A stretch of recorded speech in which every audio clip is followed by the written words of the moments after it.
Good afternoon, ladies and gentlemen. How are you this afternoon? Welcome once again to Tenny Miller coming to you live, live from Montego Bay, Jamaica. And how are you wherever you are, whether you're near or far, whether you're old or young, you're sick, lame, or you're lazy, or you're footloose or heart-free, whatever your situation, condition, and circumstances at this time, is saying good evening and welcome to the show, and it's good to be here with you on an afternoon like this.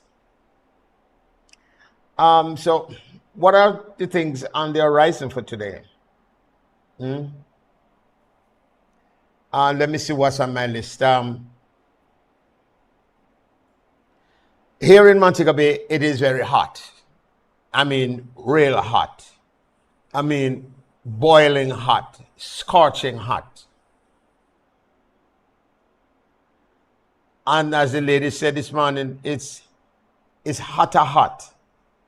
So you can just imagine. And just like they're having in parts of the United States and in parts of Britain, where fortunate for them, they can provide cooling systems outside. And people can walk into areas where you can have the appearance of falling cold rain. It's not happening here in Montego Bay. You just have to take the hot, boiling sun, as the lady says. So, quite a number of things. So, now the July humidity is really, really testing the patience. But heat outside is completely matched by the absolute firestorm in the local and global news cycle over the last 48 hours. Quite a number of things have happened, is happening, and are happening. As we speak, I imagine the United States is still bombing Iran. And from what is said by Mr. Trump, is that he's done talking to Iran. It's now time for action. We haven't heard much from the Iranians, so we listen to see the kind of a response that is likely to come, and whether or not we are really accelerating into a war that is caused by a leader or a president without justification or reason, and a Congress sitting by complicit as the rest of the world seem to be plunged into a war created by one man who a lot of people think is a psychopath. Not my words, that's the opinion and comment of other persons all over. So, without any kind of a soft talk or giving you any kind of a soft pillow, we are looking at a deeply disturbing honey trap robbery involving a 64-year-old man and two underage girls. That's part one of what's to come. And of course, that takes place here in Western Jamaica. An explosive officiating scandal that has football fans completely losing their minds over the 26 FIFA World Cup, which is embarrassing, both from the point of the organization of FIFA itself and just for the game internationally. It is embarrassing and very unfortunate. And, you know, the game should be stopped right here where it is, and an investigation done seriously. There's a political bombshell involving members of parliament. And of course, you know, the general secretary of the APNP and the government persons whom they had cases in court, they have reached some amount of resolution with that.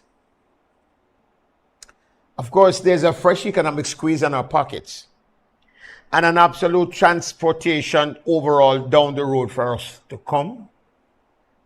We are also pulling no punches today. Let's get straight into this issue because there are quite a number of things for us to unpack as we get into the show today. My name is Tenny Miller, and the program is Tenny Miller Live. Stick and stay. Don't go away. We're just going to take a break and come back to you. When we come back to you, the show continues.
Welcome back.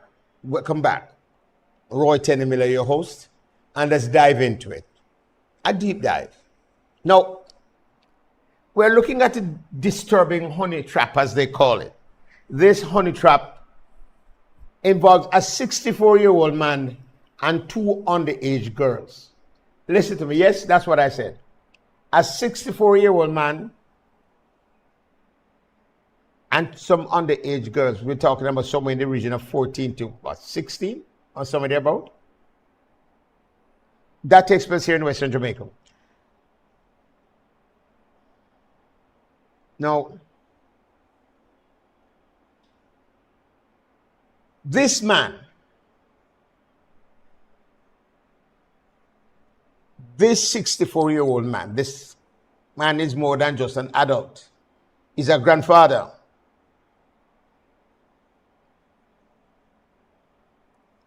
This grandfather get himself caught in the trap or in the web of 2 juveniles, 2 young kids.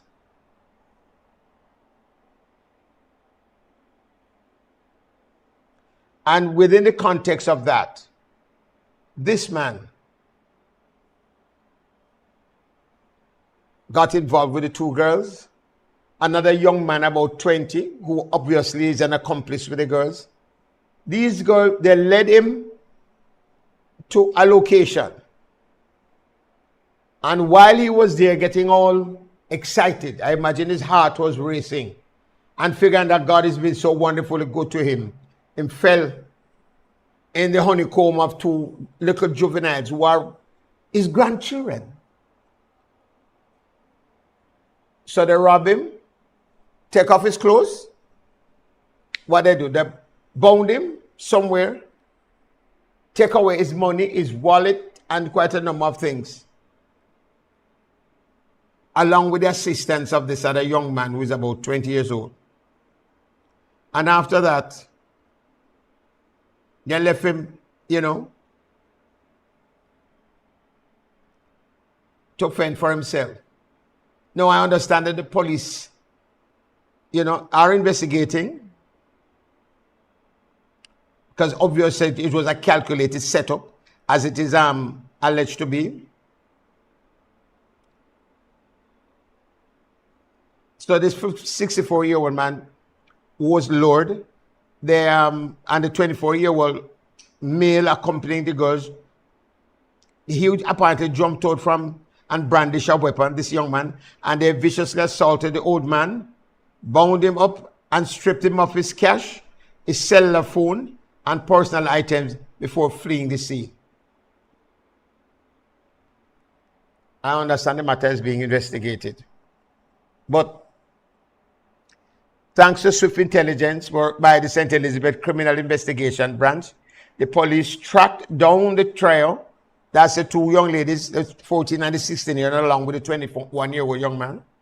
Recovered the stolen property and have slapped 3 with conspiracy and illegal robbery charges. Now, as far as I'm concerned, those people shouldn't be charged. No. Not that they don't commit a crime, and then crime must be punished. But when a grown man at 64-year-old, what a 64-year-old man is doing, linking up with a 14 and a 16-year-old girl in the first place.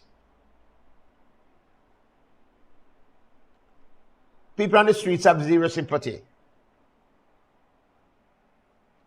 It shows a terrifying trend of teenagers being weaponized or actively participating as operators in high-stakes crime. So the news think that they are being weaponized. But the truth of the fact is that if a 64-year-old man is going to get caught between a 14 and a 16-year-old, they have a right to really do anything they want with him, because he's careless, irresponsible, greedy, sexually greedy, irresponsible. Look at them should have taken, they should treat him like a child and take a belt and backside him, take off his pants and backside him properly. He should have get a proper backsiding and send him out naked. Take him clothes and send him out naked and say, yes, this is what you get for being so damn irresponsible and careless. A 64-year-old grandpa. Look at most man could have been my father. Well, just because we keep my beard like this, it doesn't mean, but I mean, seriously speaking. And it leaves us to wonder, where are we going as a country and as a nation? And we talk about the young people at this and the young people at that and so on, but then when you put yourself carelessly in harm's way like that, what do you expect? The police will arrest them, yes, and charge them, yes, but the truth of the fact of the matter, the man is just as irresponsible. If they should charge him for loose and whatever they're charging, and lascivious, if that's the word. But loose and irresponsible conduct and behavior, unbecoming of a man. If it was another 20-year-old or 17-year-old, you can understand that, because they're within age group, or even 20. And even then a 20-year-old, getting involved with a 16-year-old or a 14-year-old is something that is serious and irresponsible. This ought not to happen. So I hope that they deal with it in a very responsible way, in a very serious way. But that man must get a charge too. They must send him to jail. He's irresponsible. Anyway, we hope that, we wait to see what comes out of that in the next couple of weeks. Now,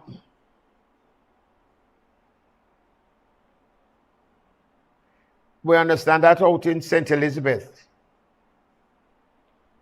a major environmental and heritage design project has officially been finalized. Minister Floyd Green announced that the iconic historic Holland Bamboo Avenue is being completely pedestrianized.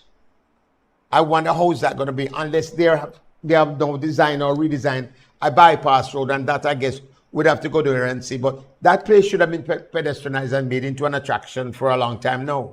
But then, unless they have actually redesigned the roadway, because that was the main thoroughfare coming out of Santa Cruz to get into Black River. So if they have now pedestrianized it and has converted into an attraction, then that's fine. So Holland Bamboo is being completely pedestrianized. The state is transforming the scene roadway into a dedicated ecotourism heritage zone. And this is, of course, designed to protect the fragile historic bamboo canopy while completely formalizing our local jelly coconut and craft vendors into a safe, structured, and beautiful market space.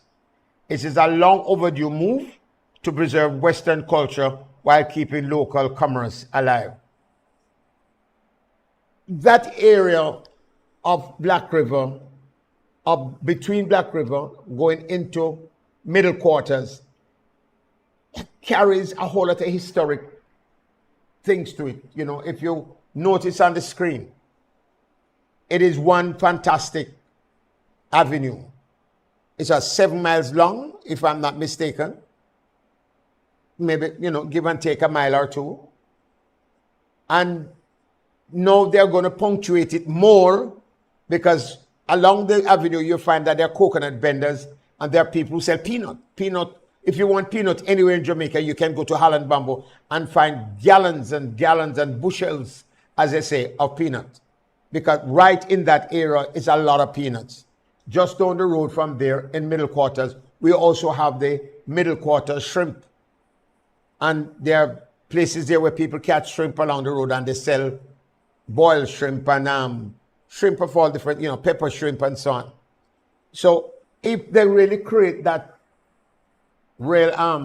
develop that ecosystem, as they say, allow it to be pedestrianized, put a lot more jelly coconut inside here, put in craft vendors, and some beautiful create some other interesting cultural motives.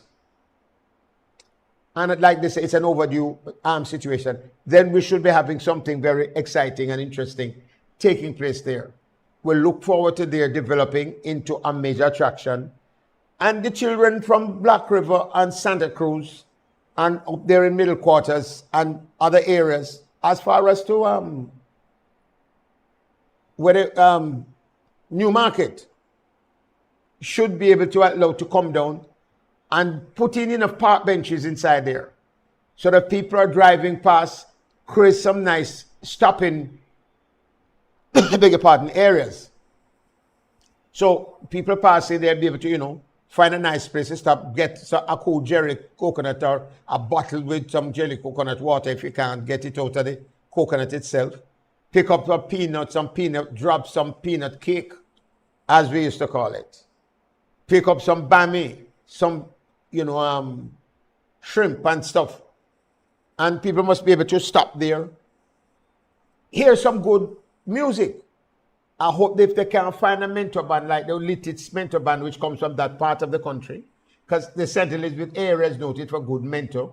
But then there's a Lititz mentor band, and there are about 2 others that comes from that area, and they have participated in festival and a lot of other cultural things, and they perform for the tourist board, and the tourist board have sent them abroad to perform all over the place. So once you develop that area into a very meaningful South Coast attraction, which is also now setting the stage for full tourism development in that area, both local tourism as well as, international tourists to come from that area to really visit the area and to really get that kind of and one of the things that is great for an area like that is to develop community tourism. And I know there's a lady who operates in the St. Elizabeth, Manchester area. Her name is just slipped me right now, but she has spent a number of years trying to get community tourism developed in that area. And if we can get community tourism really, maybe Melissa is a blessing in disguise. Because if we can get, for that particular stretch of 5 or 7 miles area, if we can really get that area to be replenished, put in other aspects of fern, because the bamboo is a fern, but put in some other aspects of fern and punctuate it with, it's even periwinkle, which goes well in that area. But do that, then you have peanuts. You have peanut of all different sizes and shades, and create, some various pastry items with peanuts. It provide raw peanut. Make sure there's a good porridge man position there to be able to sell, peanut porridge.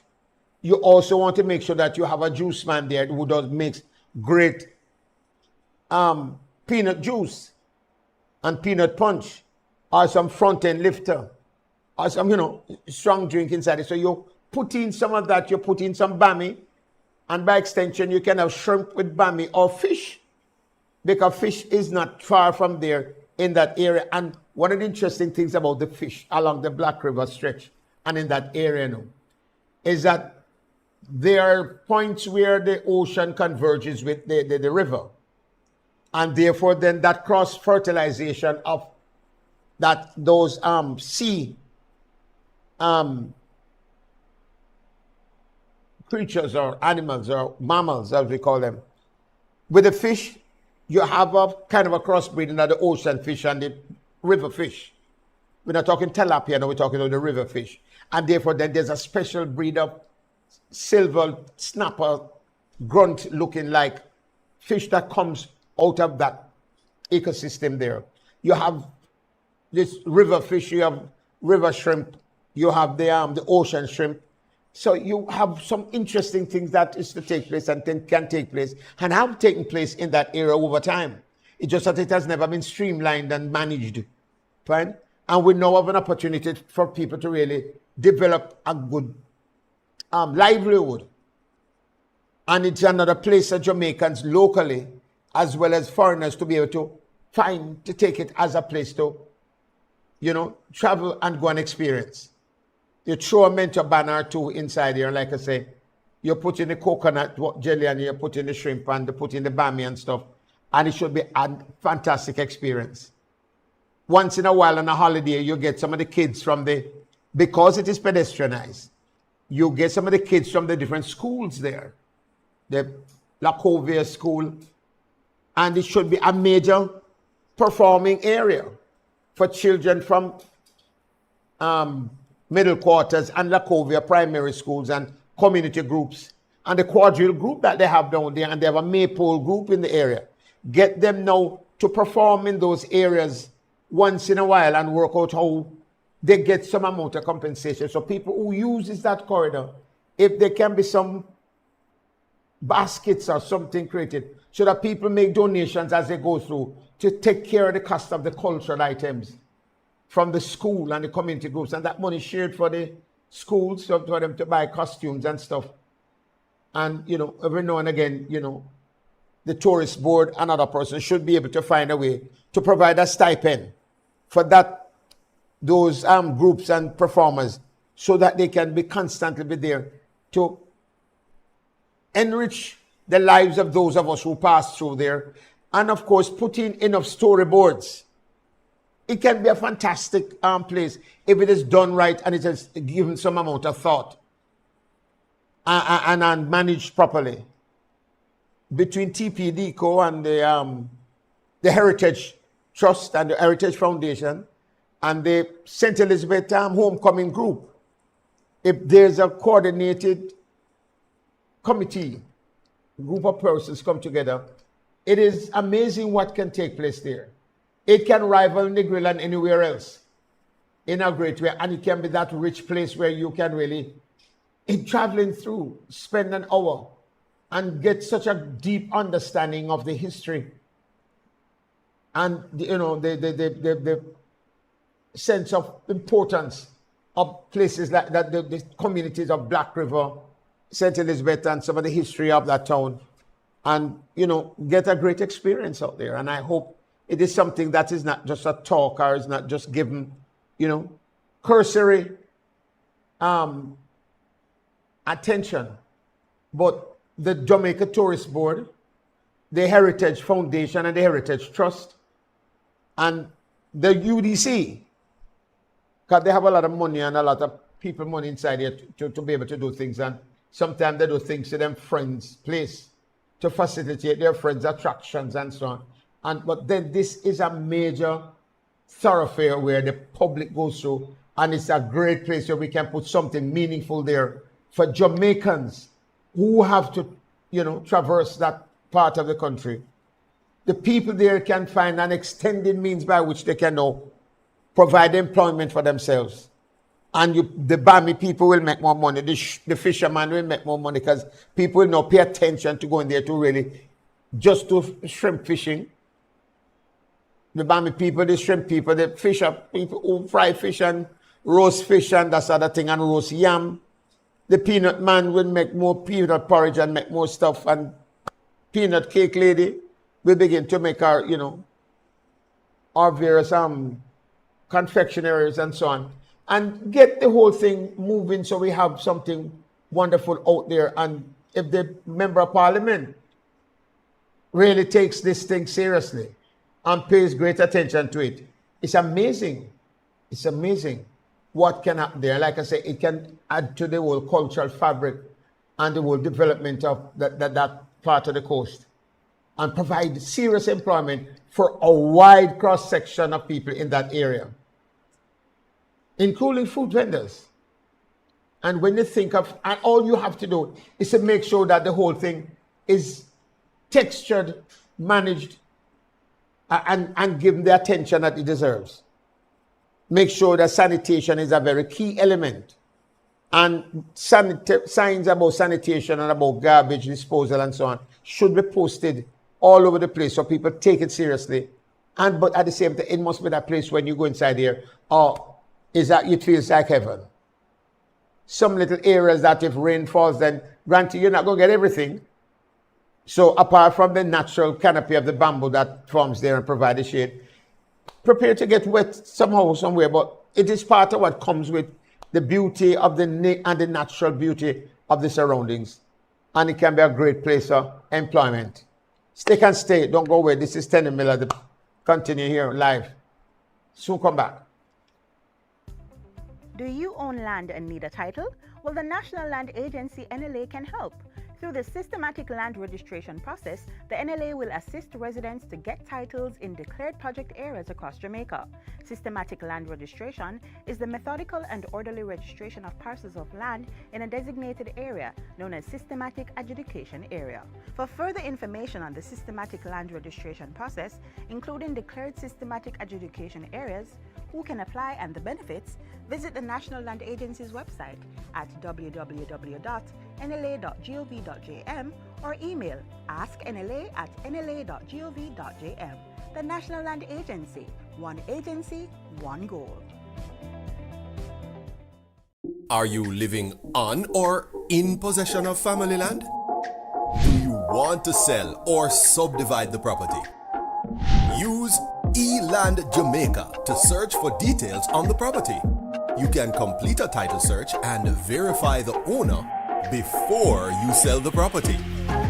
If your name does not appear on the title, register the land or clarify the existing title in your name before you sell. A title is a notice to the world of your ownership of land. For more information, contact the National Land Agency at 876-750-5263 or 876-946-5263. The National Land Agency, one goal to serve you better.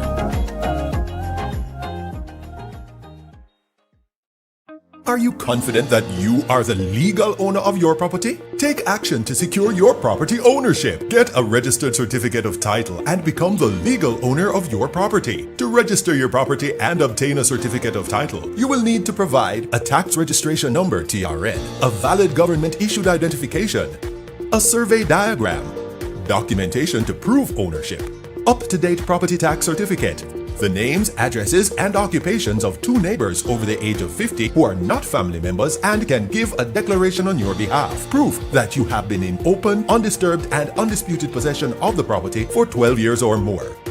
For further information on registering your property and obtaining a certificate of title, contact the National Land Agency at 876-750-5263 or 876-946-5263. Email asknla@nla.gov.jm or message us at WhatsApp at 876-418-5089. The National Land Agency, one goal to serve you better.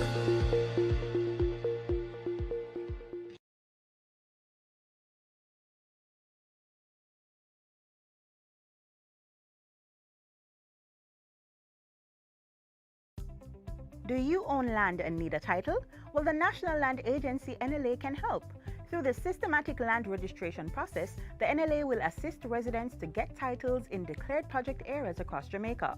Systematic land registration is the methodical and orderly registration of parcels of land in a designated area known as systematic adjudication area. For further information on the systematic land registration process, including declared systematic adjudication areas, who can apply and the benefits, visit the National Land Agency's website at www.nla.gov.jm or email asknla@nla.gov.jm. The National Land Agency, one agency, one goal. Are you living on or in possession of family land? Do you want to sell or subdivide the property? Use eLand Jamaica to search for details on the property. You can complete a title search and verify the owner before you sell the property. If your name does not appear on the title, register the land or clarify the existing title in your name before you sell. A title is a notice to the world of your ownership of land.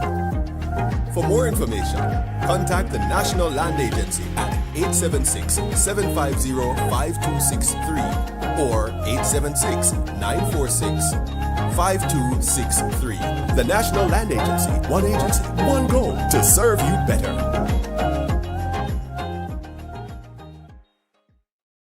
Are you confident that you are the legal owner of your property? Take action to secure your property ownership. Get a registered certificate of title and become the legal owner of your property. To register your property and obtain a certificate of title, you will need to provide a tax registration number to your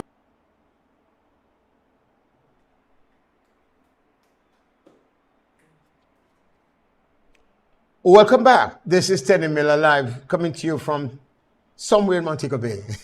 So how you do? Listen, I have to apologize because we have been having some little issues around here, and I'm not at my best today, I must warn you. So forgive me for any element of, not indiscretion, but floundering that might appear. But we try to get things off the go. Now, as the show continues, we are in a season when a lot of things has been happening and a lot of things have not been happening. And a lot of us are concerned about some serious things. Now, we're in the season of football. And football is a very, very serious thing when it comes to people in Jamaica. When it comes to major sport. If a PNP man and a JLP man in a war, and the reggae boys are Brazil, a player, a match, and say, hold on, we soon come back. And they go, and them start to go watch a match. The two men might have vexed and them a quarrel at each other's throat. And then you turn on the screen and football is on there. And the both of them, all of a sudden become friends. Because football bring them together. Just like the great Usain Bolt would bring us together. And Shelley and Fraser. And some of our great stars. We have one of our former national players online with us this afternoon. I always beat him up on the football field, but Chum said that me look a bit taller than him. That's why I get you with it. But a great friend of mine, a great Jamaican man who is not just a lover of the sport. He sacrifices time and family time and money just to make sure that younger folks get the discipline and the understanding of the game. And even though almost like a volunteer process, he flies out of the United States back into Jamaica, into some of the most serious places that you never thought of. Place like Tivoli, to go inside there and make a contribution, because the young people, them in a Tivoli, are smarty picnic, and them just as important as those kids from up of Cherry Gardens or Beverly Hills or somewhere in Marvelly. But when it comes to the national scene and the national game and the international game, it's very serious. I speak of none other than my good friend, Mr. Mikey Barnes. Mikey, welcome to the show. Welcome to the program. Good afternoon. Thank you for not beating me up for the next 30 minutes or so. Yes.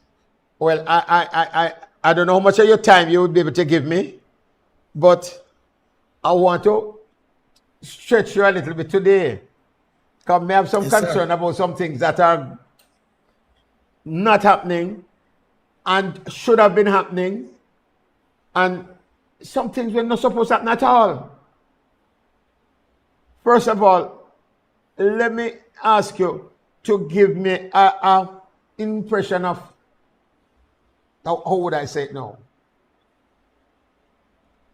The overall game so far. World Cup so far. Look at World Cup so far. And tell me, give me your overall opinion. Before we get into specifics. Because I know you're supposed to vex like me about what happened between Argentina and Egypt. But we don't go to that one yet. Give us an overview as to what you think of the World Cup so far. Overall, thinking about the World Cup and looking at the World Cup coming to over, there was a lot of distractions. And we really don't need distractions to come into the World Cup because, like I said, distractions and government has no place in football. Mm-hmm. And what's happening now, we have seen it with our own two eyes and in the media and everything. And I just say it's a distraction. And when you have distraction like that now, it sends all kind of different messages, you know, and make us not really thinking about the football per se, but also it's a big distraction. Because the first thing is, when a World Cup first start, people can't travel, people cannot come into the country. If they do come into the country, they have to leave same time and go back to another country to spend the night. People getting stopped at airport.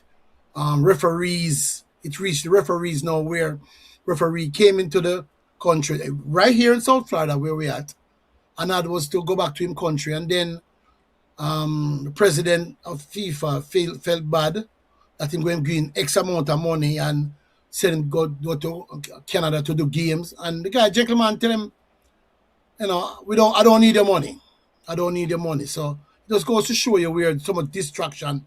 And then now the referees, which is unfortunate, you know, very unfortunate. Right. Then the referees now is another challenge. The referee with certain teams, they have referees refereeing these games and giving, it's supposed to be a fair game, but they're giving other teams advantage over another team with some calls and everything, and they're not. And you know, VAR is supposed to be the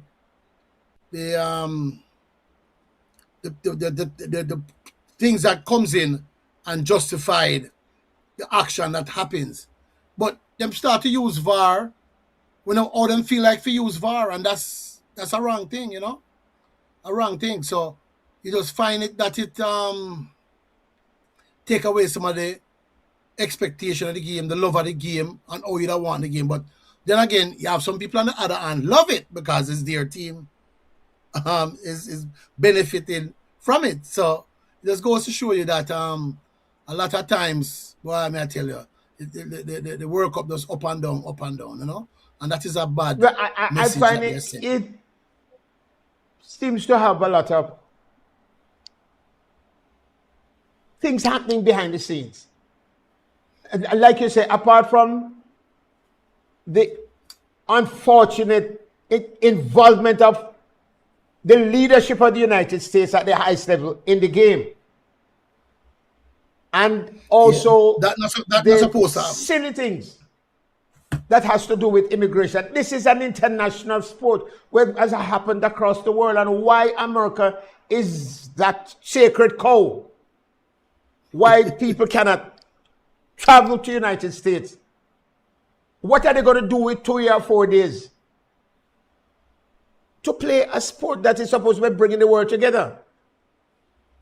So the action and the stupidity of the action of those people in leadership is very sad and unfortunate. And it only shows you that we are regressing rather than progressing. But be that as it may, we speak about the game itself and the management of the game, which also now seem to have some element of, for want of a better word, appearance of corrupted activity or maneuvering. What went on with Argentina and Egypt, as you it appears to you to be? Well, what went on with Argentina and Egypt, you know,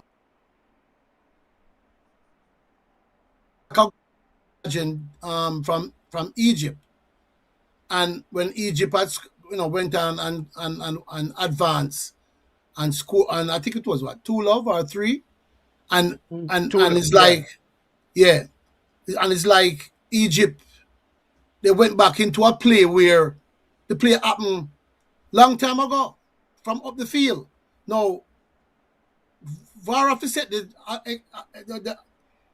example of how far you can go back into what happened before a goal score and stuff like that. Because the thing is, when you time it, when Egypt score and Argentina had another foul where Argentina had got fouled somebody, and then they went on for advance towards the goal. The time frame was with the Egyptian was longer than the Argentine one. So you find out, say, they don't set a standard where you say, listen, after 2 minutes of the play that happened, it don't count anymore. So what happened is them VAR just VAR supposed to be the greatest equalizer, but sometimes it just mess up everything.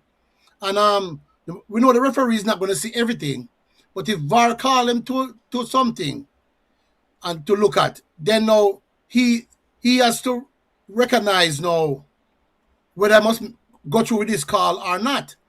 All right.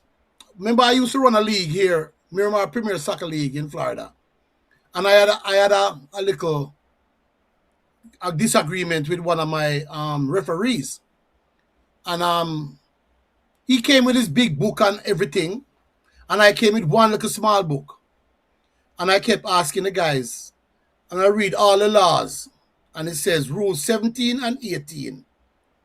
They left it blank.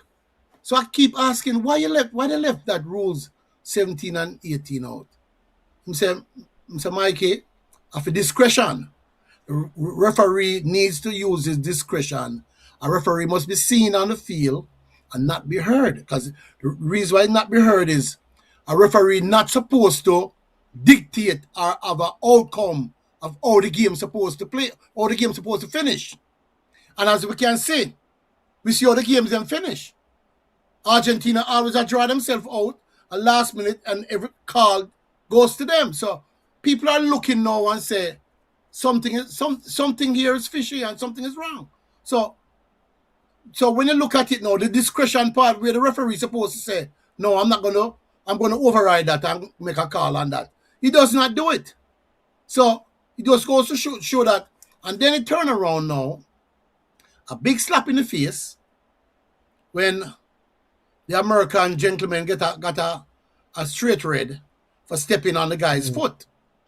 It's a card, yes, it's a card, but it's not a straight red. But anyway, he gave him a straight red. So what I liked was when that touches the media and the US people are comparing now and they're talking about it. They came out and say, in comparison, what Messi had done in a previous game before, that was willfully, and he got away with it. Didn't even get a card. The guy just make a call and didn't give him a yellow card nor a red card. And now here's this guy now. He comes, always a different referee. He comes and he gets a straight red. So they decide, say, well, what happened now?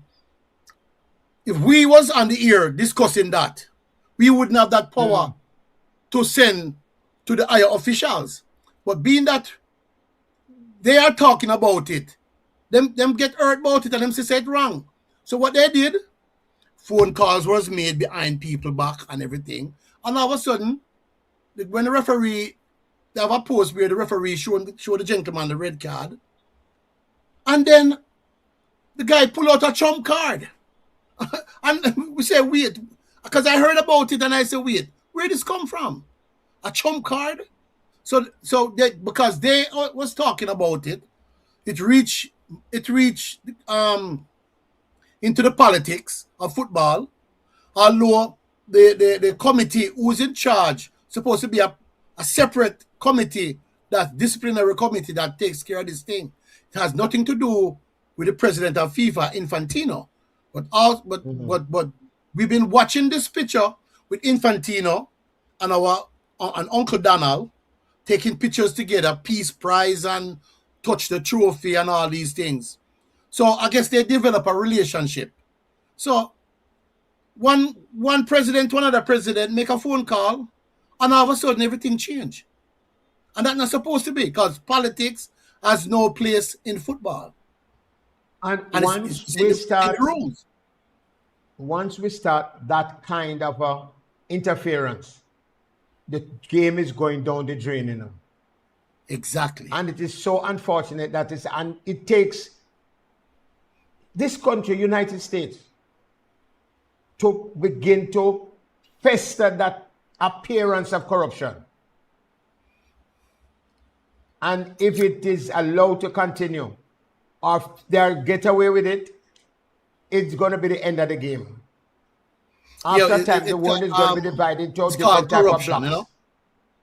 It's Huh? called corruption. But the thing is, Yes, it's corruption. the funniest thing, you know, when the New York Knicks was playing against San Antonio Spurs, and they had that game in New York, guess who visited the team? I mean, come to the game. The famous one, Uncle Donald. And them lose. Now, Uncle Donald turn around now. Put pressure on these young kids playing in the World Cup. These young kids did not at the worst game them play. And they did not turn up to play that game. And them lose. So it's like every time him get involved in something, it's like him just mash it up.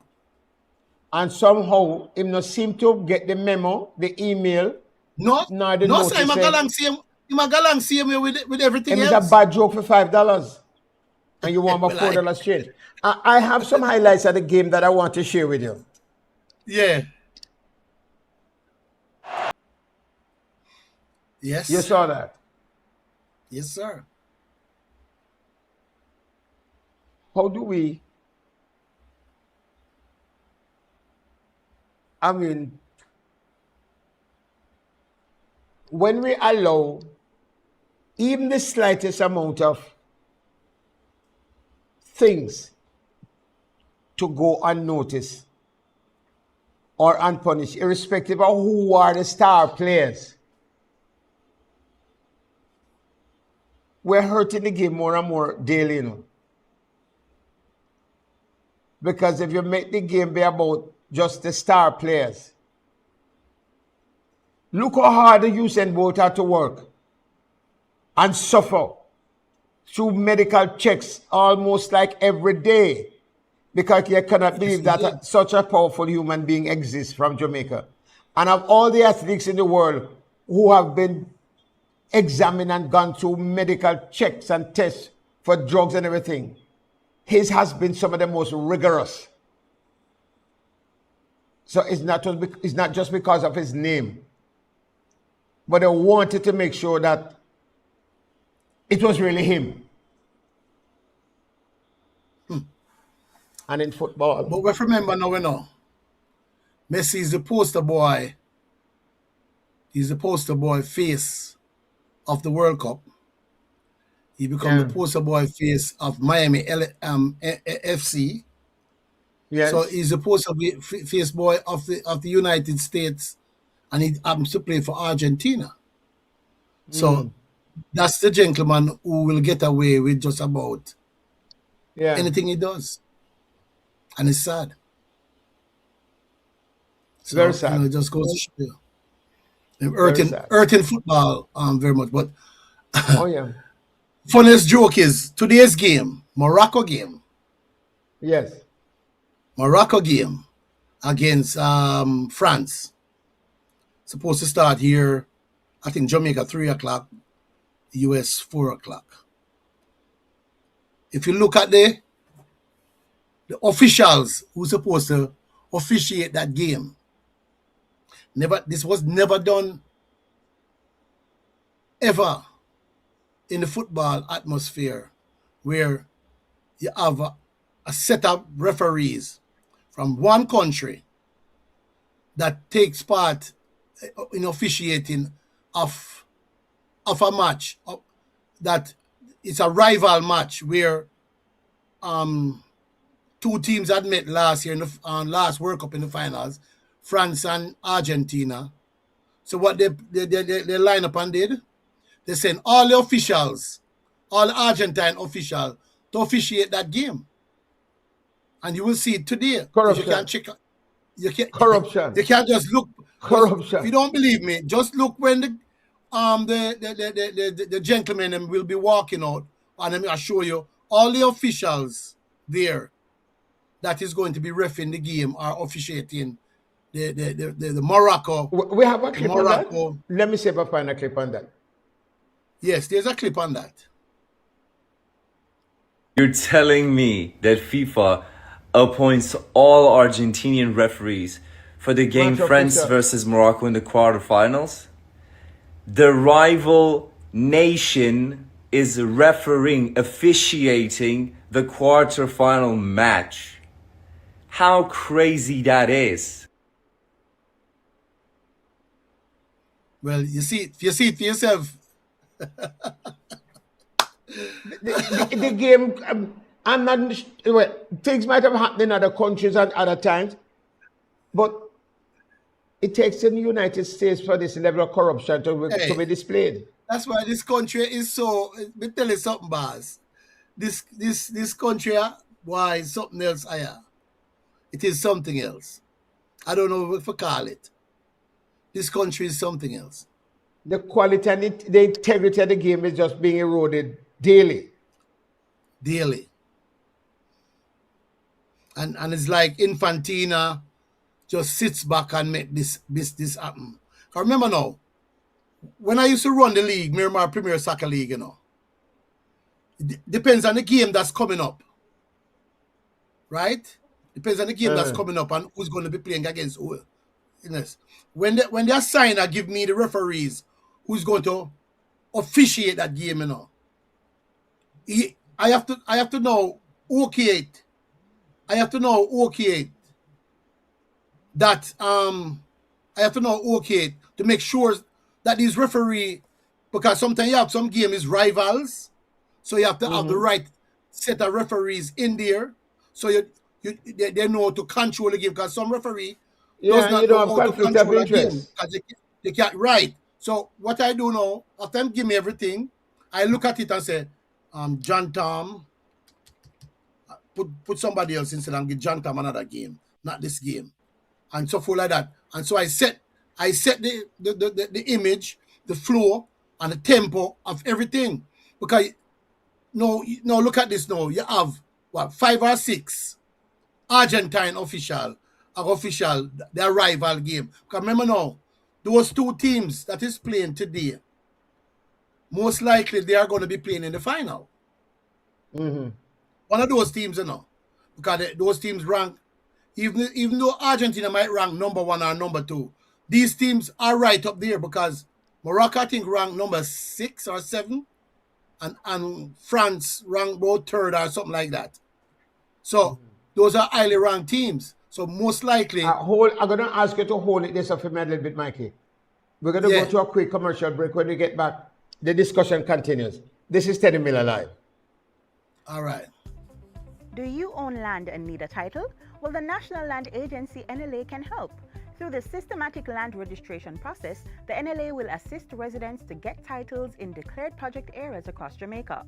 Systematic land registration is the methodical and orderly registration of parcels of land in a designated area known as systematic adjudication area. For further information on the systematic land registration process, including declared systematic adjudication areas, who can apply and the benefits, visit the National Land Agency's website at www.nla.gov.jm or email asknla@nla.gov.jm. The National Land Agency, one agency, one goal. Are you living on or in possession of family land? Do you want to sell or subdivide the property?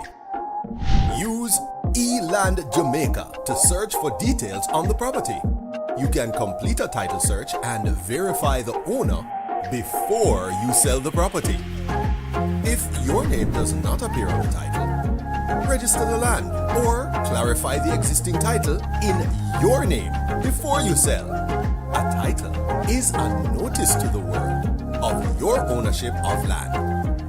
For more information, contact the National Land Agency at 876-750-5263 or 876-946-5263. The National Land Agency, one agency, one goal to serve you better.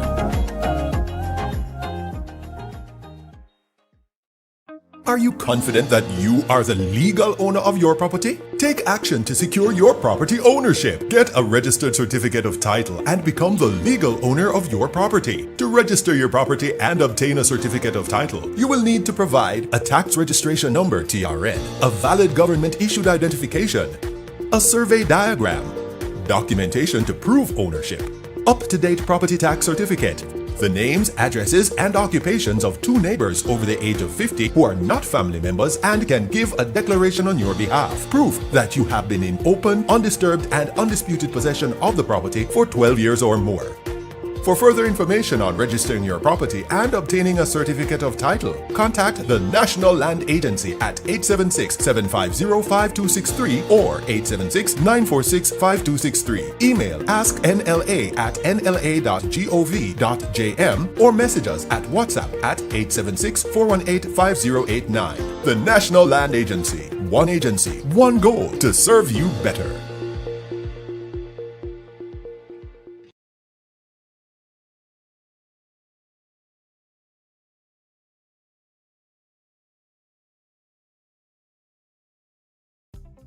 Do you own land and need a title? Well, the National Land Agency NLA can help. Through the systematic land registration process, the NLA will assist residents to get titles in declared project areas across Jamaica. Systematic land registration is the methodical and orderly registration of parcels of land in a designated area known as systematic adjudication area. For further information on the systematic land registration process, including declared systematic adjudication areas, who can apply and the benefits, visit the National Land Agency's website at www.nla.gov.jm or email asknla@nla.gov.jm. The National Land Agency, one goal. Are you living on or in possession of family land? Do you want to sell or subdivide the property? Use eLand Jamaica to search for details on the property. You can complete a title search and verify the owner before you sell the property. If your name does not appear on the title, register the land or clarify the existing title in your name. The main still. Welcome back. This is Tenny Miller live here from Montego Bay, Jamaica. Online with me is our former national player and football coach in South Florida, one of the stalwarts from the Miramar area, and a man who has now dedicated himself to helping back a yard and helping in one of the most interesting areas of our communities at home in the Tivoli Gardens area. Mikey Barnes, bless up, blessings. And again, I have to just say, big you up for the kind of work that you're doing, not only in Miramar among the Jamaican community, but certainly what you're doing. You come at your yard and come and start help other young people then.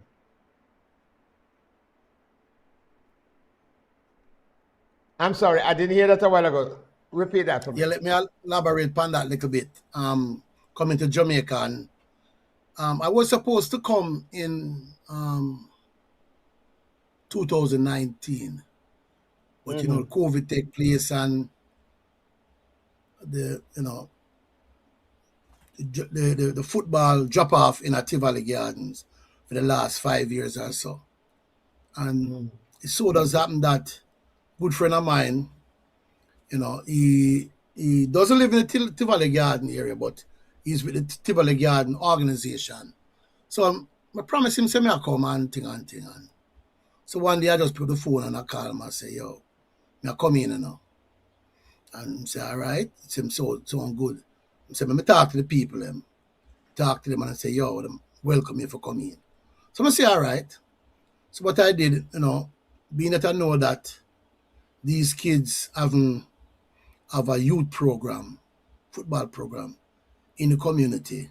And I tell them, say, I want to deal with the younger youths, grassroots, because that's where we're going to rebuild and structure everything. So that's what I did. Came in March. I brought my coaches, one of the coaches from New York and a trainer from also my own physical trainer. And we brought them down and we did a camp. When was it? Champs time, I think March 31st or something like that. So we did a camp down there with the kids and everything. And for the first. So what I did was all the equipment that we brought, I brought at least 50 balls. But when I was on my way to the field, I got a phone call and the man said to me, Mikey, we have a problem, I said, what kind of problem you have? So he said to me, We know we said 35 kids in the neighborhood and thing, but here what now? Everybody from around the community, then and town, this a town, that the town, the youth them there with Payo. I say, okay. So I say, all right, I'm no problem that man. All I have to do is make your coaches assist when we tell them what we want them to do. So now I brought obstacles, same training equipment and everything where in the United States, first class, them get everything. I brought it there and I left it there. So we do the camp and everything. I analyze everybody. So I tell the coach, listen, so the next time I come back, make sure say you start with the team train and get the team together. So I came down there in June something, 26 or 28, something wrong there. And this time I asked them what they need. Because they was playing some exhibition game all over the place, and they must send me back things about the youth, them development and things. So I said, what I need? I said, they need some uniform and they need shoes. So I said, okay. The shoes never come through because the gentleman who's supposed to pick up the shoes them had a problem. Because the shoes them was in Vegas. So I told them, all right, we have to go do it without the shoes. So we bought them some set of uniforms, 2 sets of uniform.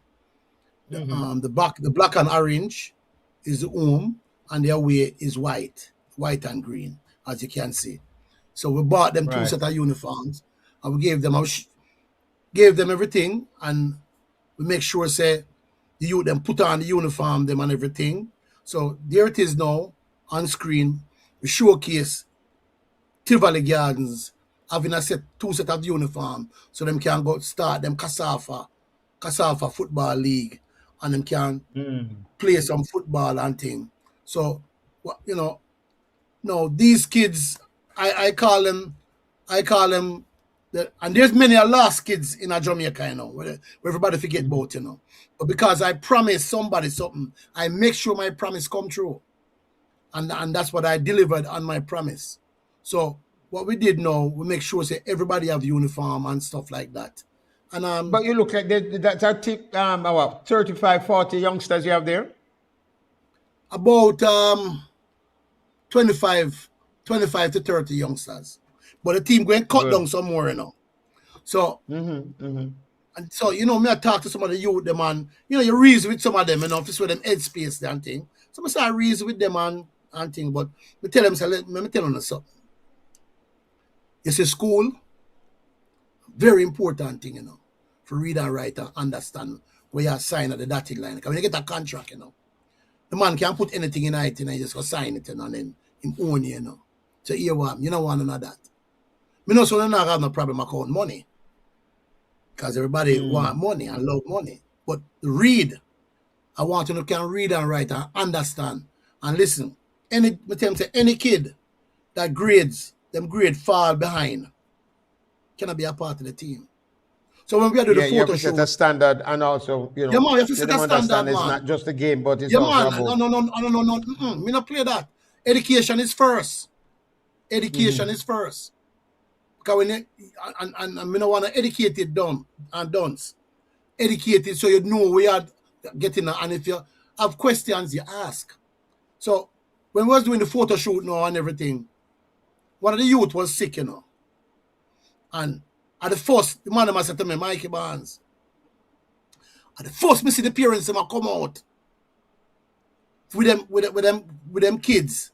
I want to know who the little man here come from foreign, and I do all them things for them. But me fell in love with the youth them. Because remember when me a 13-year-old, I mean never have no boats.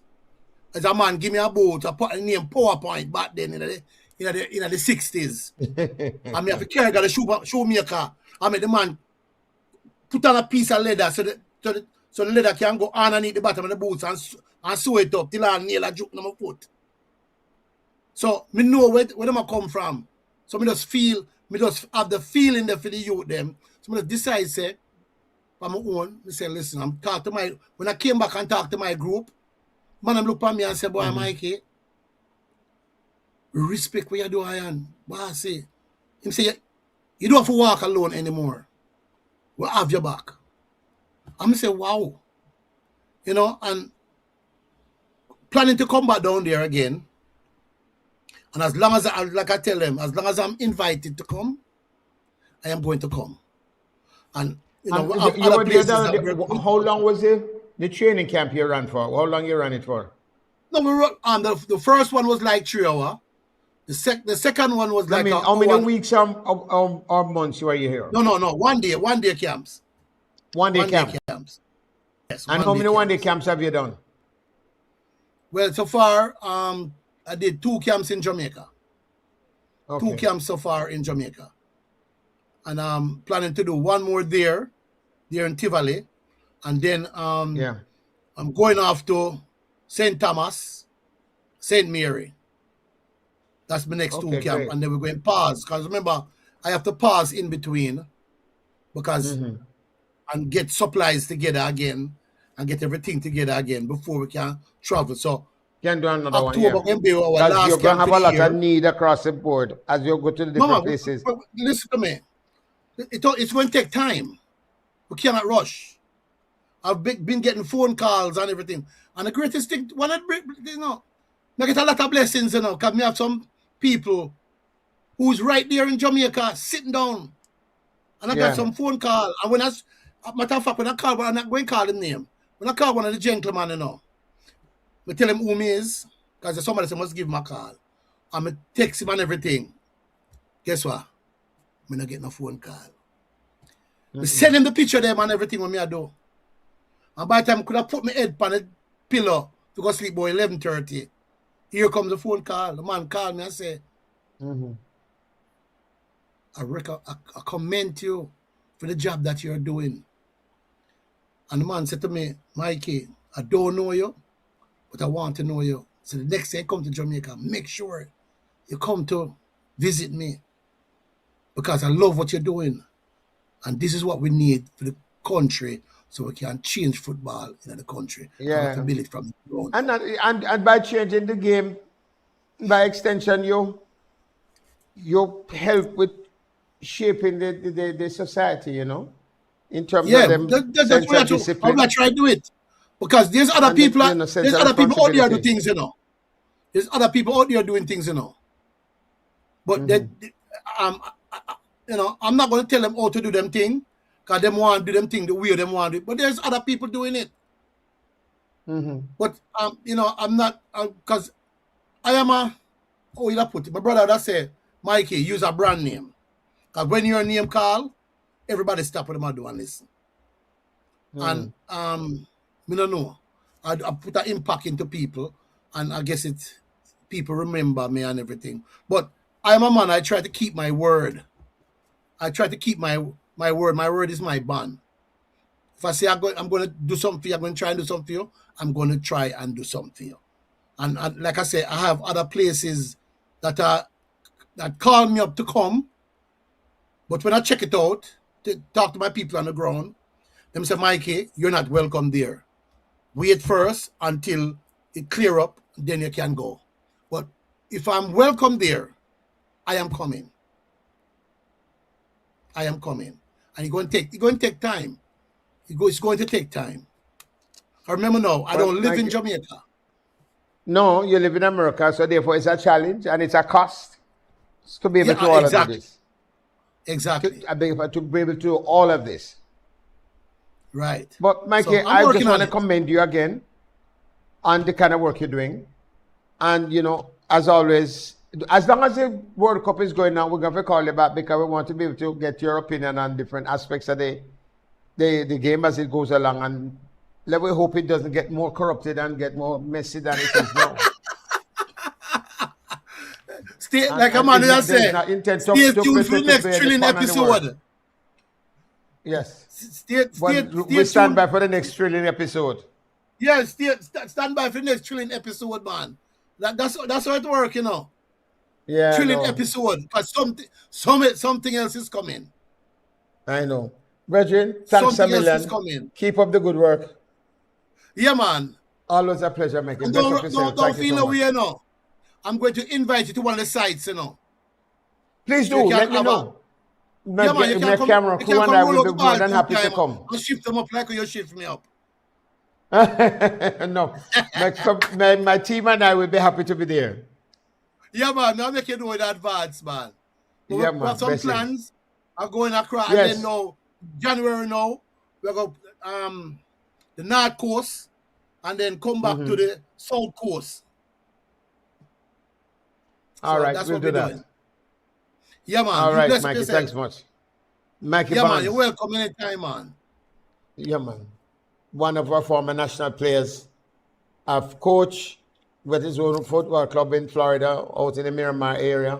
Has been doing a tremendous lot of work there with Jamaican community and with our second and third generation youngsters are there. And he's here in Jamaica to also make his mark and his contribution, helping out in Tivoli Gardens. And he has highlighted a couple of the places that he wants to go into to do some work.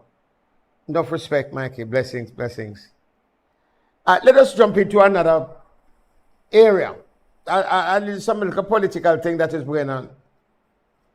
No, it's not a political bombshell, this one, but it's cause a concern. The Integrity Commission over the last couple of years have been having a hard fight with our political leaders and both the government and one and two persons from the opposition. And from time to time, them also highlight people in both political parties who have been enriching themselves illicitly. There are 6 names that was pending and carrying for a long time.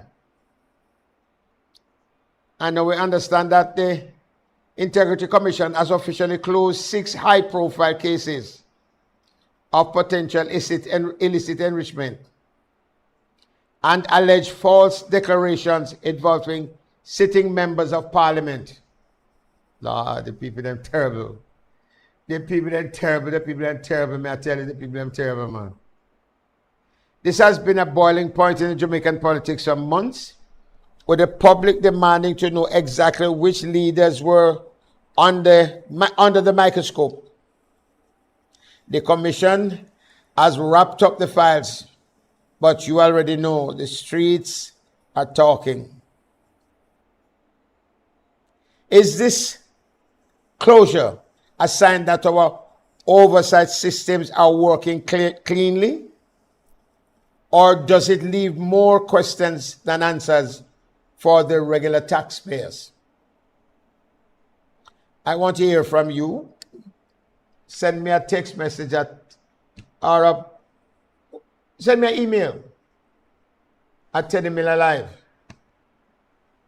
at gmail.com. Send me a text message and let me hear your thoughts and your opinion on some of these things. But when it comes to our political leaders and their willingness to come clean, some of them going out government broke and hungry like myself here. And them, when you come now, some of them can open a bank on them own.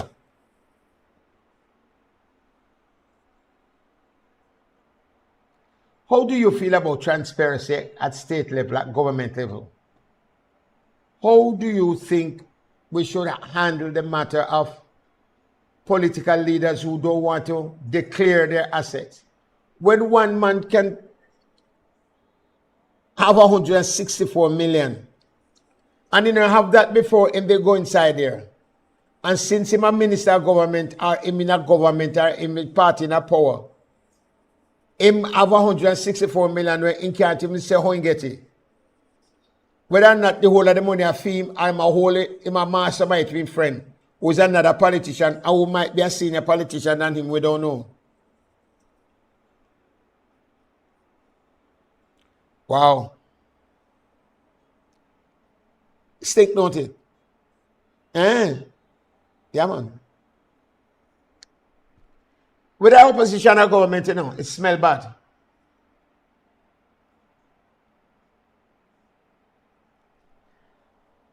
The Petrojam situation is another one, you know.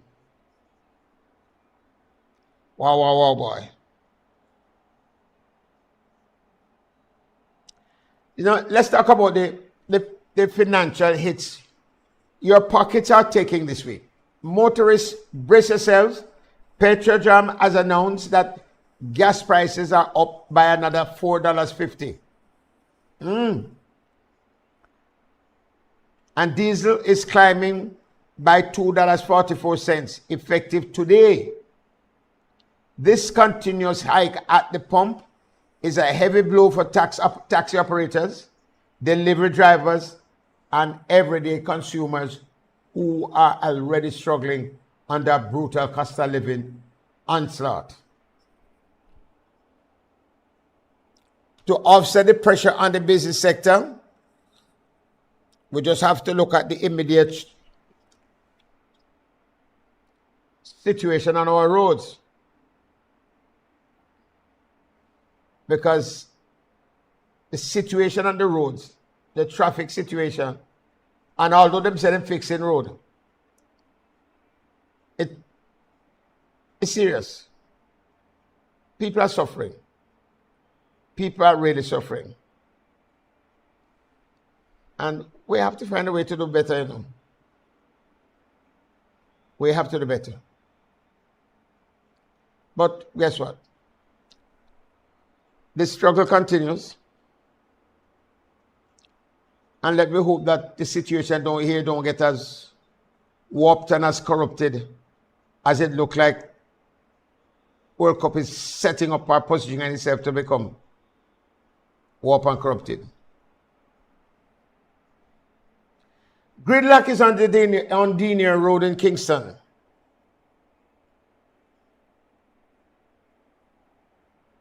If you look at the updates of the Kingston today, there is a massive public operation gridlock taking place. The Kingston and St. Andrew Traffic Ticket Public Day is underway down at the National Arena, and the judiciary is attempting to process a staggering 43,000 outstanding traffic tickets. I don't know how they are going to be possible. They are going to be possible find it. They are going to find it possible. Or today is not my day. Find it possible to dispose of 43,000 tickets between yesterday and today.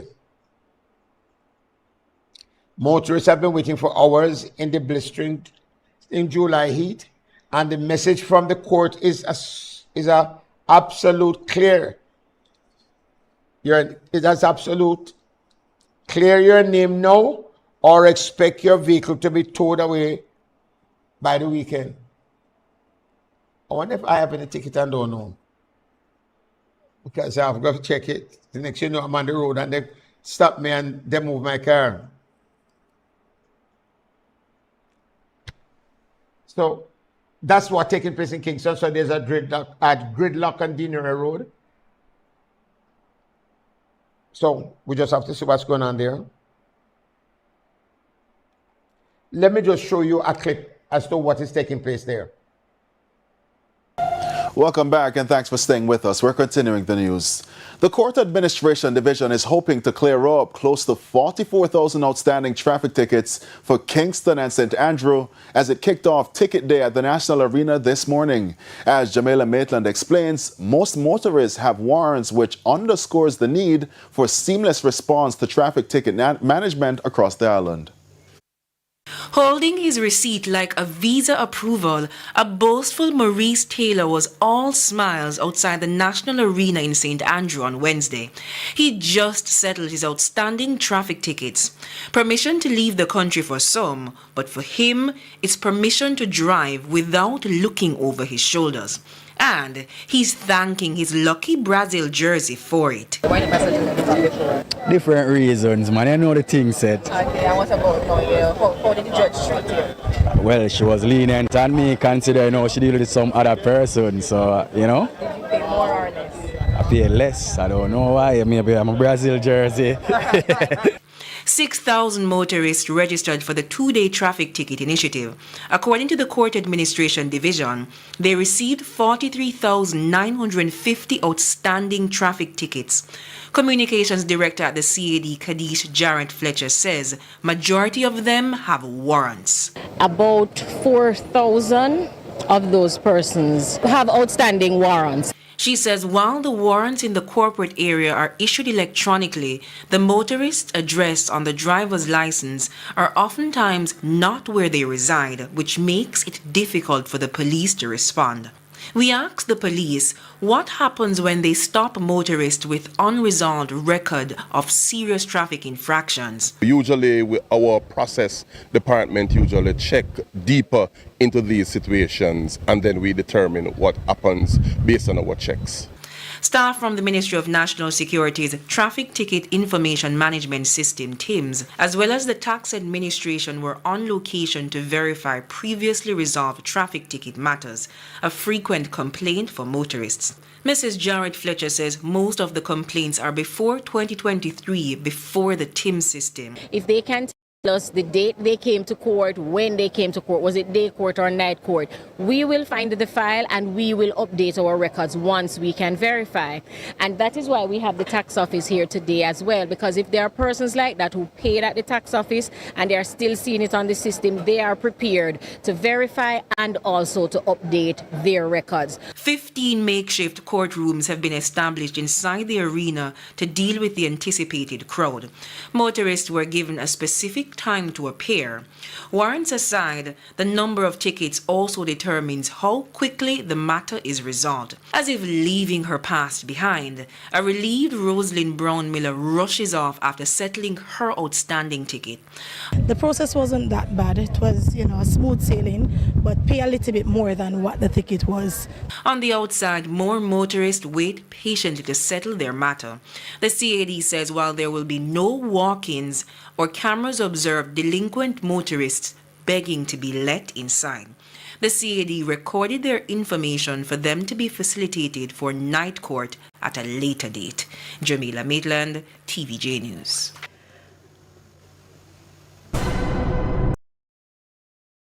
Clear your vehicle, clear your ticket, or your vehicle will be towed away by the weekend. They're serious. Now, on another matter,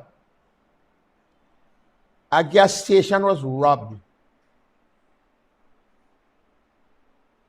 Robbed in broad daylight. Brazen broad daylight. They rob a gas station. But before we get to that, let us just take a quick break and then we come back. When we come back from that, we speak to and show you some clips from that. And then we're going to talk to people from the Small Business Association of Jamaica because they're having a special conference next week, bringing the smaller man more into the drawing room or the living room, as they usually say. When we get back, this is Tenny Miller Live. Do you own land and need a title? Well, the National Land Agency, NLA, can help. Through the systematic land registration process, the NLA will assist residents to get titles in declared project areas across Jamaica. Systematic land registration is the methodical and orderly registration of parcels of land in a designated area known as systematic adjudication area. For further information on the systematic land registration process, including declared systematic adjudication areas, who can apply and the benefits, visit the National Land Agency's website at www.nla.gov.jm or email asknla@nla.gov.jm.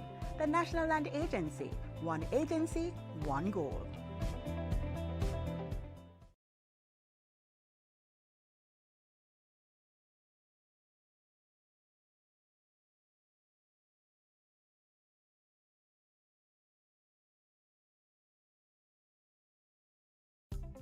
Do you own land and need a title? Well, the National Land Agency, NLA, can help. Through the systematic land registration process, the NLA will assist residents to get titles in declared project areas across Jamaica. Systematic land registration is the methodical and orderly registration of parcels of land in a designated area known as systematic adjudication area. For further information on the systematic land registration process, including declared systematic adjudication areas, who can apply and the benefits, visit the National Land Agency's website at www.nla.gov.jm or email asknla@nla.gov.jm. The National Land Agency, one goal. Are you living on or in possession of family land? Do you want to sell or subdivide the property? Use eLand Jamaica to search for details on the property. You can complete a title search and verify the owner before you sell the property. If your name does not appear on the title, register the land or clarify the existing title in your name before you sell. A title is a notice to the world of your ownership of land. For more information, contact the National Land Agency at 876-750-5263 or 876-946-5263. The National Land Agency, one goal to serve you better.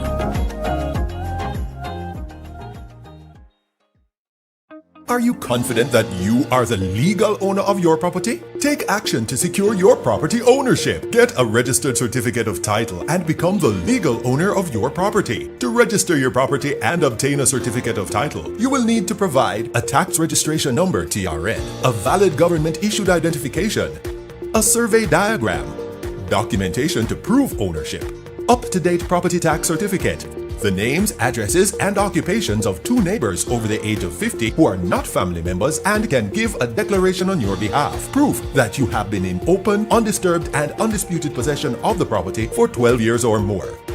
For further information on registering your property and obtaining a certificate of title, contact the National Land Agency at 876-750-5263 or 876-946-5263. Email asknla@nla.gov.jm or message us at WhatsApp at 876-418-5089. The National Land Agency, one goal to serve you better.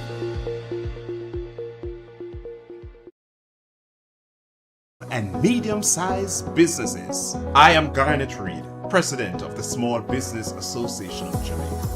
We hear the challenges that you are facing, and SBAJ is here to help you. Join us on July 16th at the Jamaica Pixels Hotel for the Small Business Association of Jamaica Growth and Resilient Conference 2026.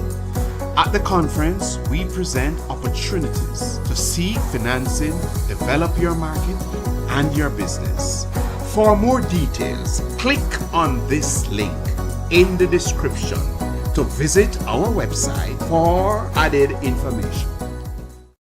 All micro, small, and medium-sized businesses. I am Garnet Reed, President of the Small Business Association of Jamaica. We hear the challenges that you are facing, and SBAJ is here to help you.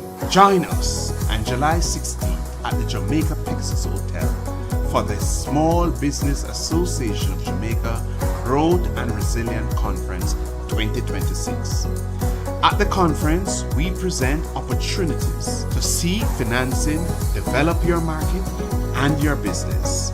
For more details, click on this link in the description to visit our website for added information. All micro, small, and medium-sized businesses. I am Garnet Reed, President of the Small Business Association of Jamaica. We hear the challenges that you are facing, and SBAJ is here to help you. Join us on July 16th at the Jamaica Pixels Hotel for the Small Business Association of Jamaica Growth and Resilient Conference 2026. At the conference, we present opportunities to seek financing, develop your market, and your business. For more details, click on this link in the description to visit our website for added information.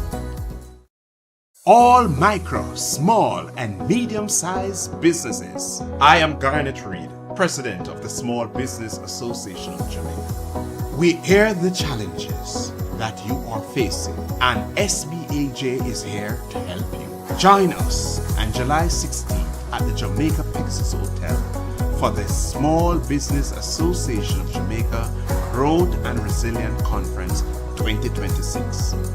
At the conference, we present opportunities to seek financing, develop your market and your business. For more details, click on this link in the description to visit our website for added information.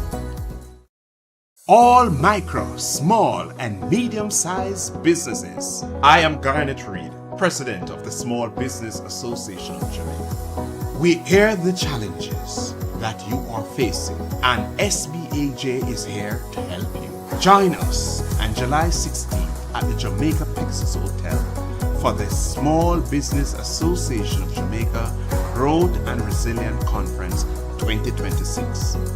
At the conference, we present opportunities to seek financing, develop your market and your business.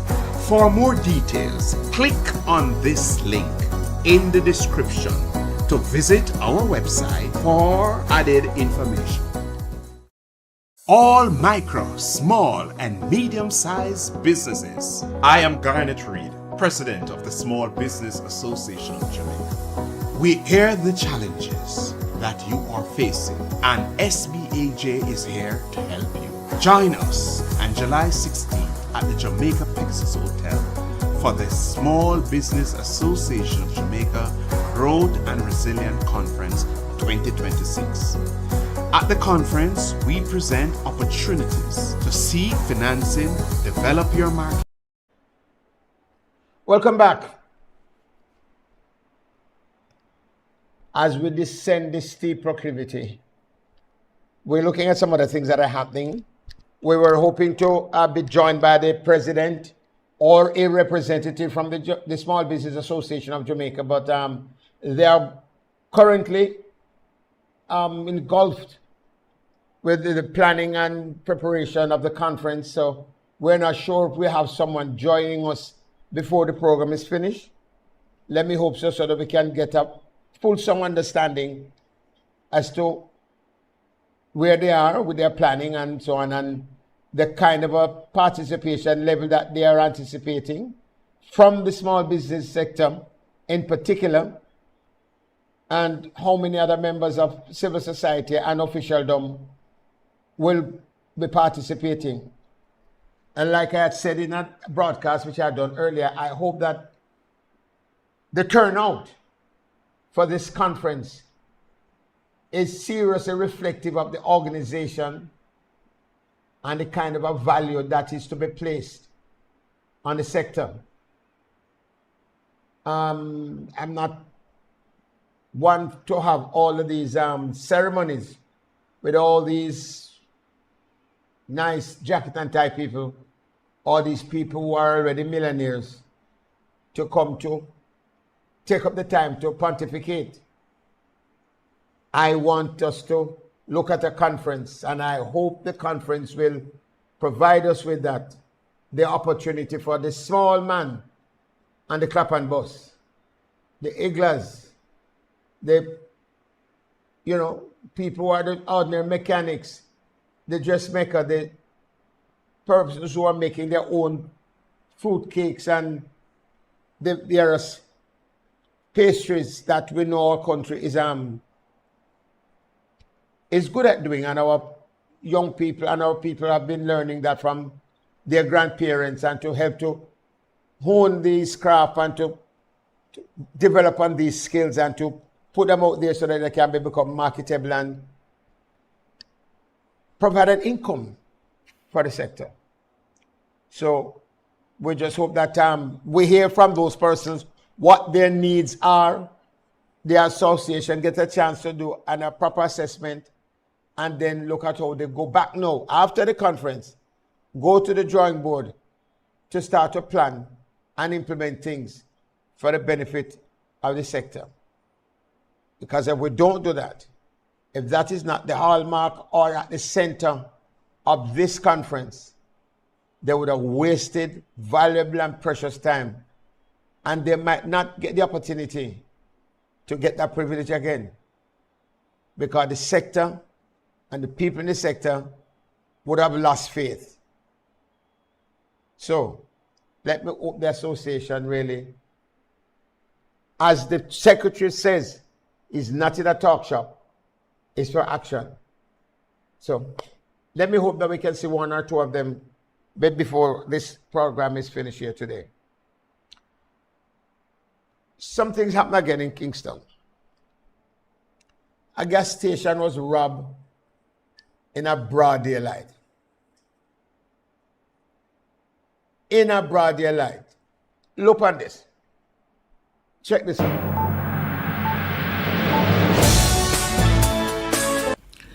JBN will keep you informed. I'm Michelle Jones. And in the news, Robert Scott and CCTV urged to surrender.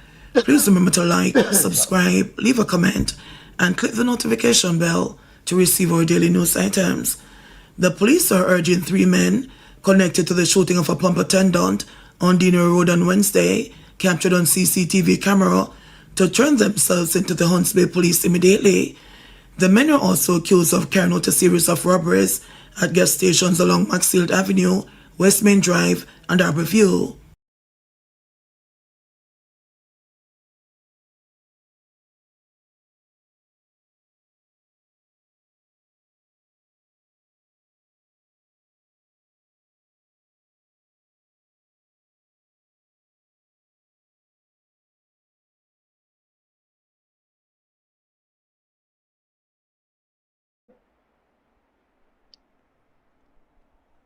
No, you see what's taking place at the gas station.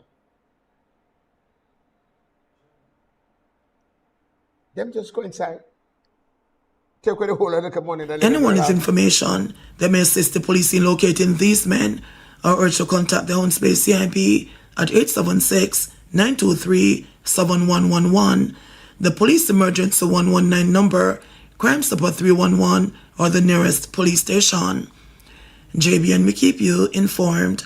Please remember to like, subscribe, leave a... It's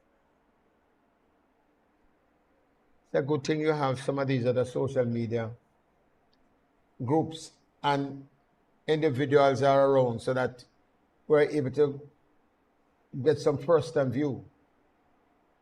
Because those guys weren't hiding their face. Broad daylight, them just go up and rob the cashier. Take what they want. And the police now is asking them kindly to come in. Okay. Does that mean that they're not going after them, or they're just hoping that they will just voluntarily turn up to the police station and say, yes, I'm the one who did it? Let's just see, the police are actively demanding that these 3 men surrender, but it highlights a terrifying wave of daytime crime that has our security apparatus under extreme scrutiny over the last week. Obviously, it's not the first that such a case has taken place. We are a lawless society, you know. We're a lawless society. And then, I don't know, the car came and it stopped out on the road. It stopped and it watched what's happening, watched a young lady out she operate her thing. And then when she turned her back, them just drop out of the car and decide to take away all of the money that she have. Take away all of the money and tell her to back up. And almost hit her with the car. And you can see their faces. They're not hiding. But I read elsewhere, though, as well, that the Commissioner of Police have admitted that he has some youngsters in the police force that is also giving problem, He is admitting that, as a matter of fact, it was an article this morning. He's admitting that the level of commitment, the level of, what is it you want to call it now? But it fits into a little term that a lady in Montego Bay on the shop corner, just across from where someone's photos used to be. The lady said when she read the headline of the Mirror and of one of the day's newspaper, she said, a long time police are no police, A long time police are no police. So some of what we have now, they're not policemen.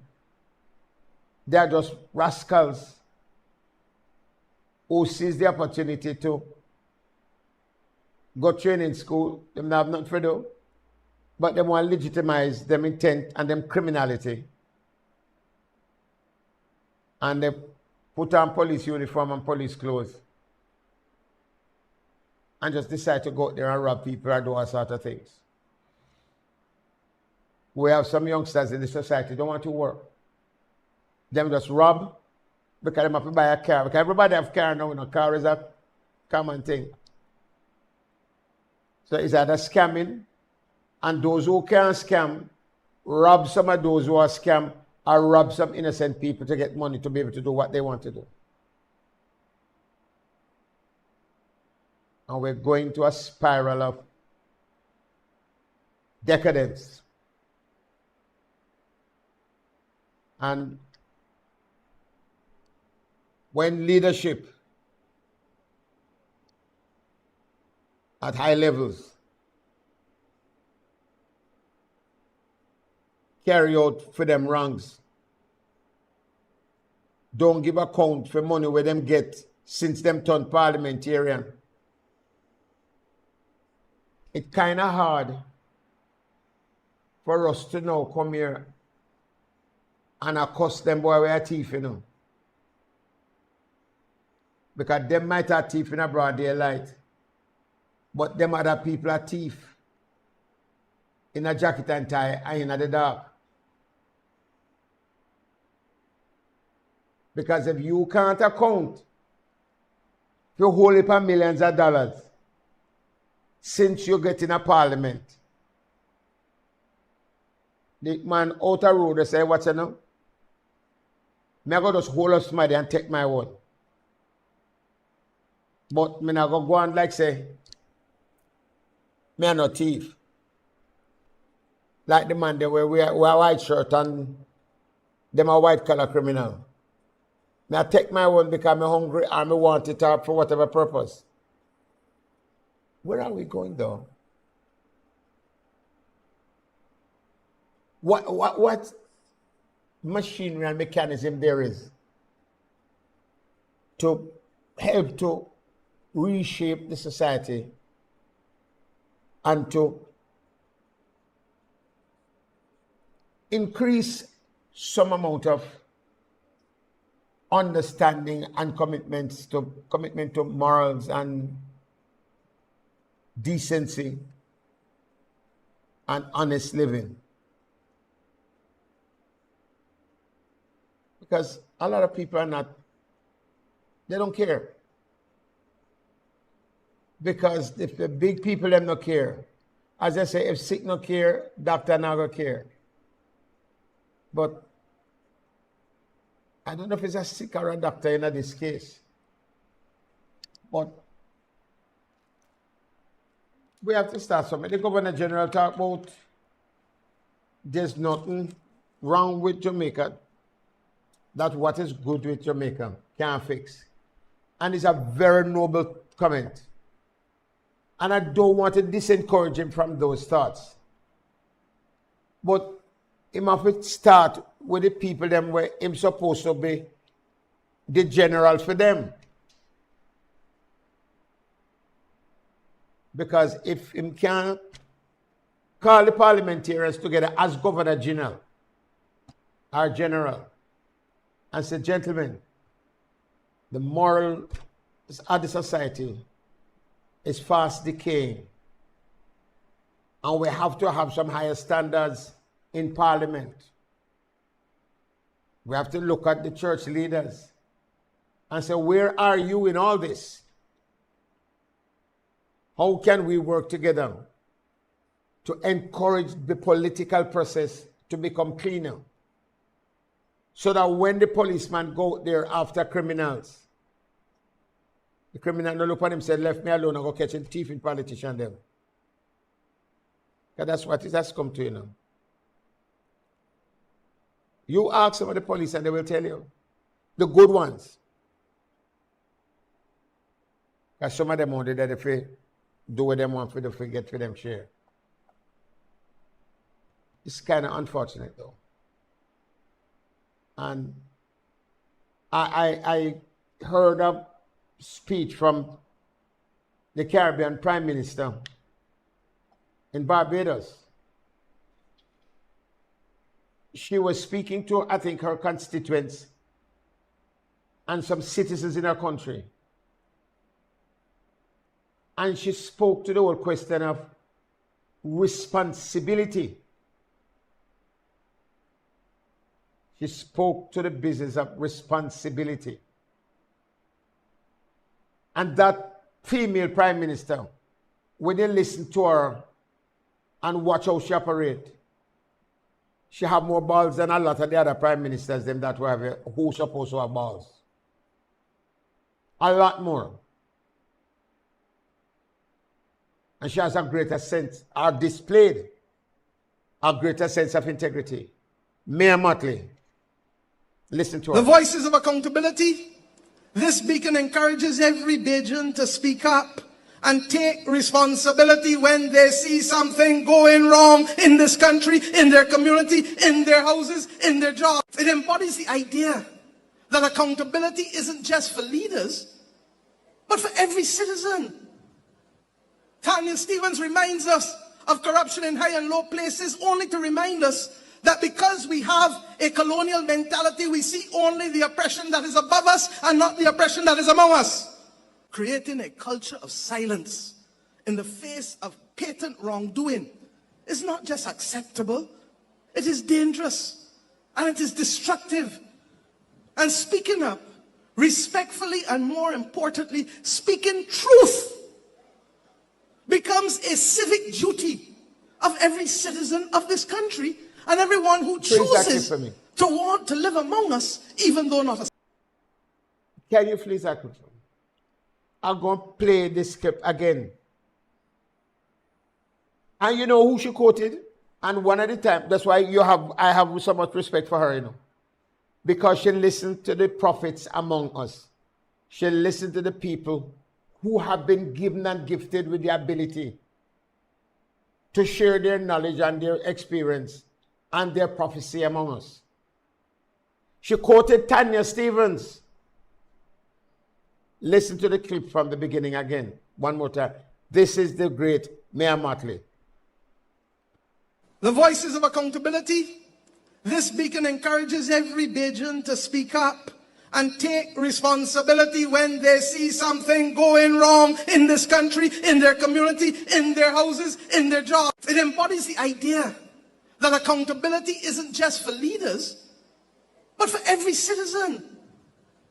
Tanya Stevens reminds us of corruption in high and low places only to remind us that because we have a colonial mentality, we see only the oppression that is above us and not the oppression that is among us. Creating a culture of silence in the face of patent wrongdoing is not just acceptable, it is dangerous and it is destructive. And speaking up respectfully and more importantly, speaking truth becomes a civic duty of every citizen of this country and everyone who chooses to want to live among us, even though not a citizen. This applies, my friends, to whether we're talking about what happens in our home, our workplace, the church, the community, or even the block, especially the block. There is nothing to be gained through remaining silent when we know better. And to say it shoulda, it coulda, I didn't. Regret cannot be the platform to this country's stability, harmony, or prosperity. Hear that? Did you hear that? Regret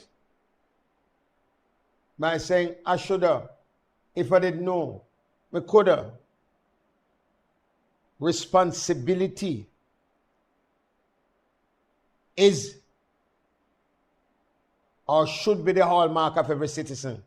So that when you see some things happening in your neighborhood, in your workplace, among your leaders and she say responsibility is not just the job of leaders alone, but every one of us must have a sense. It is our duty to pay attention to what is happening among us and within our circles and speak up and expose it.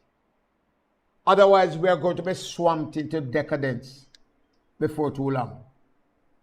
We have to take responsibility for not just ourselves, but for our community and for our neighborhood and for our country.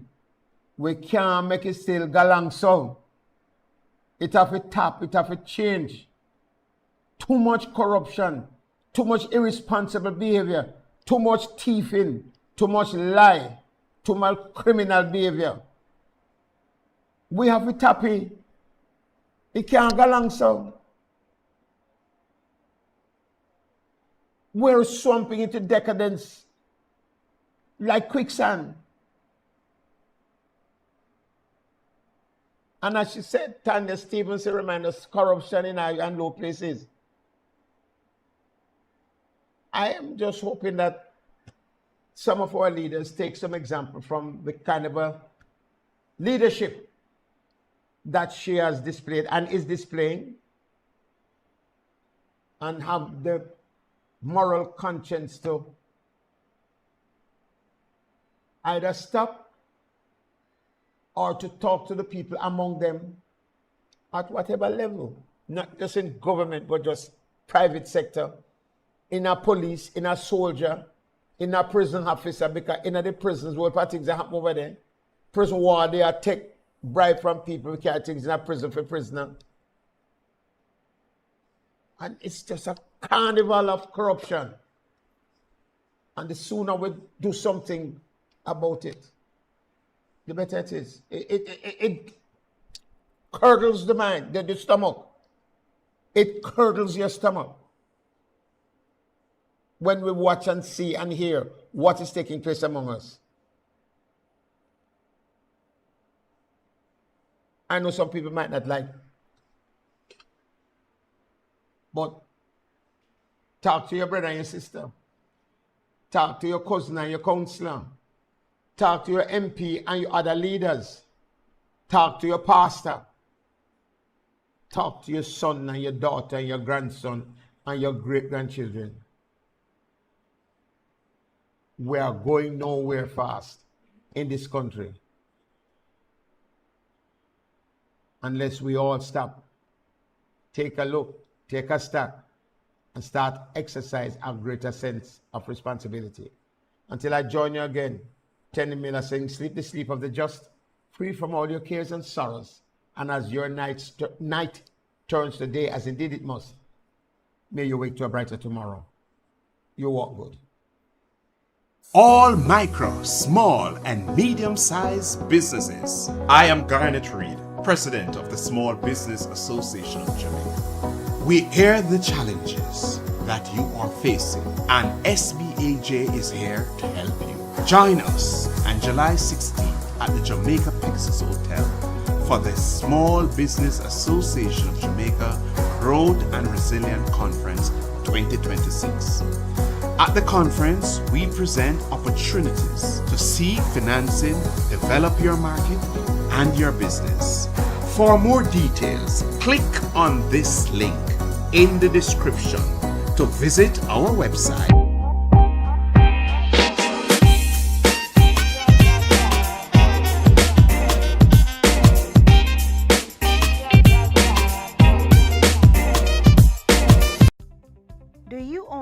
and need a title? Well, the National Land Agency NLA can help. Through the systematic land registration process, the NLA will assist residents to get titles in declared project areas across Jamaica. Systematic land registration is the methodical and orderly registration of parcels of land in a designated area known as systematic adjudication area. For further information on the systematic land registration process, including declared systematic adjudication areas, who can apply and the benefits, visit the National Land Agency's website at www.nla.gov.jm or email asknla@nla.gov.jm. The National Land Agency, one goal. Are you living on or in possession of family land? Do you want to sell or subdivide the property? Use eLand Jamaica to search for details on the property. You can complete a title search and verify the owner before you sell the property. If your name does not appear on the title, register the land or clarify the existing title in your name before you sell. A title is a notice to the world of your ownership of land. For more information, contact the National Land Agency at 876-750-5263 or 876-946-5263. The National Land Agency, one goal, to serve you better.